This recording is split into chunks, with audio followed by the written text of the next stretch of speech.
Okay, hi everybody, Ms. Hoops here. I'm here to show you how to log into Legends of Learning. When you click on the link, it'll take you to a page that looks like this. You are going to click the orange sign up page if it is your first time using this website.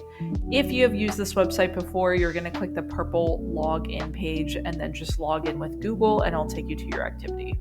Once you click sign up, you're going to click sign up with Google.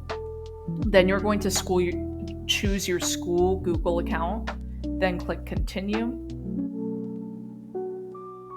Then it's going to take you to this page that says first name and last initial. Please make sure to put your whole first name. And then underneath the last initial portion, you are going to put the first letter of your last name. Then you're going to click the orange next button. And then it will take you to a loading screen for your activity.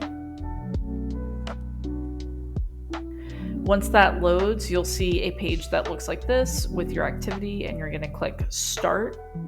And your science games should begin. They are related to science topics that I have taught you that week.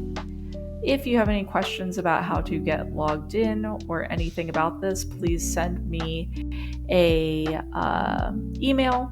Also, if you are stuck on any of the games or any part of the activity, shoot me an email and I can skip you forward to the next game in the playlist.